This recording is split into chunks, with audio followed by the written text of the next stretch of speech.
Ahanbada Maruoiba Pau. Governor Ajay Kumar Bhalana Luchingduna Chama Kuntra Marirak Suba Khongjom Degi Tharam State ki Thakta Amadi Lup Kayana Sinduna Tongan Mafamdasu Pangthokre. Maripak Nungsiba Yaudaba Lana Wahanthok Pibadagi Aikoina Ngasi Wathok Lanthok Kayamarom Mayoknari Haina Enjin Nongyana Phongdokre. Metei na Leiri Makhei Kuki Singgi Separate Administration gi Manglan KEIDOUNUNGDA Mangfao Naroi Haina Nando Luwang na Phongdokre. India di superpower ni haina lauri tawbatapu kangpo pilan bangamdaba khwaidiki sonba ama oiri haina Joy Chandra na phongdokre. Anglo Manipur war da maiti kiba aduna para oiraga aikhoi punsinarasi haina Santi na phongdokre. Manipur yauna India manungda leiriba internal conflict singna Pahalgam terror attack thokan kibani haina Khawaja Asif na phongdokre. Governor Ajay Kumar Bhalana Luchingduna Chama Kuntra Marirak Suba Khongjom Degi Tharam State ki Thakta Amadi Lup Kayana Sinduna Tongan Mafamdasu Pangthokre. Manipur ki Governor Ajay Kumar Bhalana Luchingduna Chama Kuntra Marirak Suba Khongjom Degi Tharam Khongjom War Memorial da Yamnaba Miyam Galoinana Athoba Singi Kubamda Leishu Katuna Pangthokre. Ngasi ayupung mapanlom taba aduaidagi kheba chingda leiba Athoba Singi Kubamda Governor Ajay Kumar Bhalana Luchingduna haikat lekat tamba hoki. Madugi matung ahanba Manipur Rifles ki contingent amana Guard of Honor General Salute piduna Khongjom gi lanfamda thawaina pontha pikraba Athoba Singi mafamda ikai khomnaba utki. Tharam adu loiraba matung mafam aduda leiba pauna bazabasi ki mitamda Governor Ajay Kumar Bhalana Luchingduna makhatana leishu katpaga loinana Guard of Honor amasung General Salute piduna ikai khomnaba utki. Tungda kheba chingi nakalda cheliba Khongjom turelda leikhidraba Athoba Singi mafamda tarpan katlaba matung mafam aduda pangthokpa sankritan gi thoramda saruk yakhi.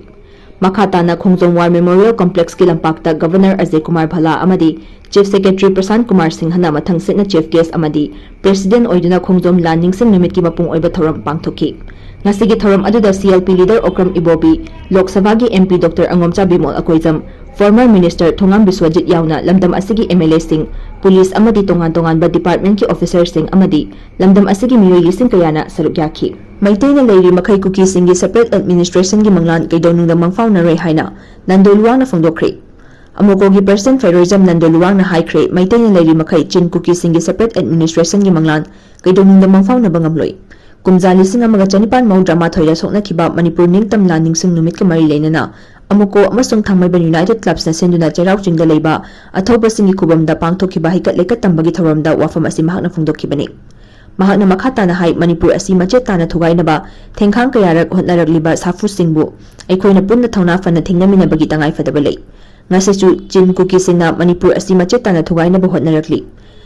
Thawong asi aikoina taraina lofam thokte Manipur thugainaba chatharakliba lal asida India gi aronba khut yauri haibasi mipum khudimangna khangnaraba wafamni adubu aikoigi ipaipu singna ngak senduna thamlamba lamdam asi mitok amatana laukhiba yaroi. Chin Kuki Singna sagaliba Separate Administration gi Manglan asi KEIDOUNUNGDA Mangfao Naroi daba Manglan amani haiki. Ngasi pangthokhiba haikat lekat tambagi thoram aduka mari leinana mahakna makhatana hai kumja lising amaga chanipan maudrama thoigi lanfamda British land misingi makutta mai thiragani khangna lan thengna kiba thongna faraba ipaipu sing adugi thongna adu ngasiso aikoigi itongda yauri. Metei aikoidi yeknabagi mafamda changjabagi lichat yaudi. Lanfamda mai pakpa natraga aroiba miku fauba lanthengnaramlaga thawai katpa haibasina Metei aikoigi chatnabini. Lanfam aduda Metei lan mising mai thirabasu ipaipu singna ulamba thongna aduna ngasigi mirol amadi tungda haurakadaba mirolda achauba thongna ama piri. Khongjom gi lanfam aduda Metei ipaipu sing aduna British ta sangjaramlabadi thawai hinghaurabasu tungda haurakpa mirol singna makoibu athobani haina KEIDOUNUNGDA sonaramloi. Chahi lising ani henbagi puwari leizaba aikoigi furup asi ipaipu sing aduna ulamba thongna aduna aikoi ngasi ikai firup khumdribani. Maram asina ipaipu singna ulamba thongna fabagi liklam adu ngasigi mirol na tungi mirol gi damak ngaklaga thamnabagi tangai fadaba lei hainasu mahakna makhatana phongdokhi. Anglo Manipur war da maiti khiba aduna para oiraga aikoi punsinaresi haina Santina phongdokre. Punsinaba ngamdabadagi kumja lising amaga chanipan maudrama thoigi Anglo Manipur war da aikoina maiti khiba aduna para oiraga aikoi amata oina punsinarasi haina Moirang SC MLA Thongam Santina phongdokre. National People's Party NPP Moirang Block na senduna Moirang Film Lekai Duleiba MLA gi office ta pangthokpa Khongjom Degi Tharamda wafam asi phongdokladuna mahakna makhatana hai hauzik thokliba irang asida aikoi masal punsinaba ngamdaba aikoi masal gi marakta nungsinadaba amadi amaga cooperation pinadabagi fivam asi makhatana asumak chatharabadi lal asida aikoi maithiri haiba leiti aikoi amata oina punsinaduna lamdam asi kanana hotnaminasi hainasu mahakna makhatana phongdokhi.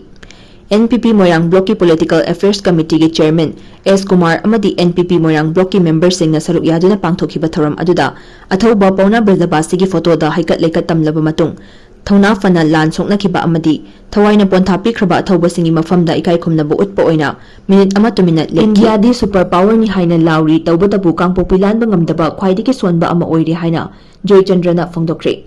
Justice Committee ki Chairman Joy Chandra Konthaujamna haikre India government na makhau pongnga sisu lauri malemgi miyam mamangda India di super power ni haina tawbatabu kangpokpi lanba ngamdaba khwaidiki sonba ama oiri Malemgi mamangda ikai ningai oibagi mathakta lana maram oiraga National Highway amadi State Highway sing chathok chasin tawba yahalagani hairagasu ngasi fawba ningtamna chathanba ngamde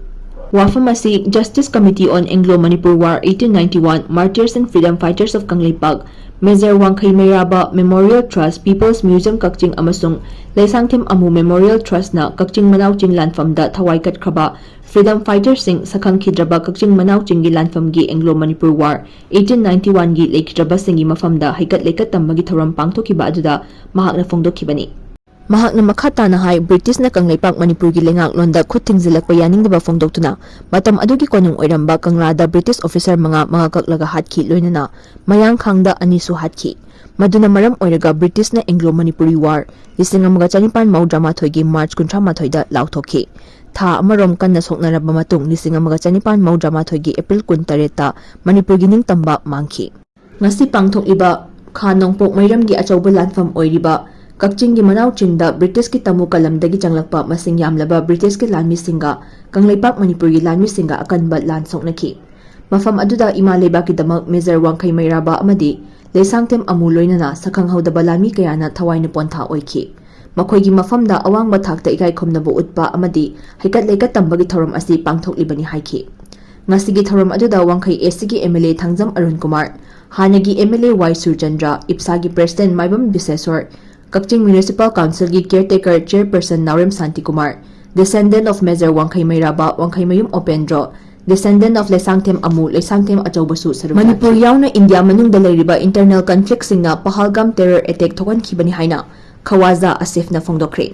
Manipur yauna India manungda leiriba internal conflict sing aduna Pahalgam terror attack thokan khibani. Attack aduga Pakistan ga hiram amatada mari lenadi haina Pakistan gi Union Defense Minister Khawaja Asif na phongdokre. AP7 AM gi report amada Khawaja Asif na hai makhal khudimaki terrorism gi mayokta Pakistan na matam chupada lepli thodok adu India ki internal conflict na thokan bani Government of India gi mayokta Nagaland gi commissioner faubadagi opposition kaya lakli Manipur da so hawkiba chahi anirom asida tangdu laita daba fivam amada lairibani mafam sing asigi domestic conditions sing na maram oiraga Pahalgam gi thodok adu thokibani Government of India na miyambu namsinduna thambiri haiduna Nagaland, Manipur, Kashmir, amadi Chhattisgarh gi miyam na Government of India gi mayokta kholaw kaya lauribani.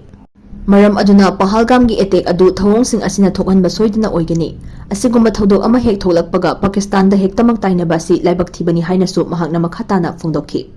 Amarom da terrorist sing na Kashmir gi Pahalgam da terror attack chathaduna tourist kun taruk mihat thina hatokhiba gi thawong adu Manipur gi Governor Ajay Kumar Bhalana akan mamoong da condemn tawrakli. Social media da thagalakpa post amada Governor Ajay Kumar Bhalana hai Jammu amasung Kashmir gi Pahalgam da chathakiba terror attack adu akanba maong da condemn tawi laibak thiba thodok adu da laikhidraba singi damak awaba phongdokli amadi asok apan nang horiba sing adusu athuba da phagalaktuna mahausa gi punsida hanjinba ngamba oirasanu haina thaunijari hairi Maraibak nungsiba yaudaba lana wahan thokpi badagi aikhoina ngasi wathok lanthok kaya maro mayoknari haina NZ nongyai na phongdokre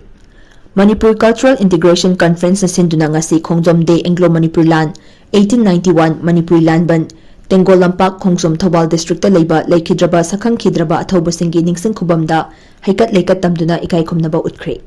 ngasi pangthokhiba thoram asida saruk yaraduna NG Nongyai ex Joint Secretary Integration Conference amasung hana Human Rights Commission gi member na phongdokibada Maraibak nungsiba yaudaba lana wahan thokpi badagi aikhoina ngasi wathok lanthok kaya marom mayoknari Maraibak nungsiba singna khunai selthum nat amasung lengak longi thak wangkhat hanba ngami maram asina aikhoina Maraibak nungsibabu ngak senduna yokhatsi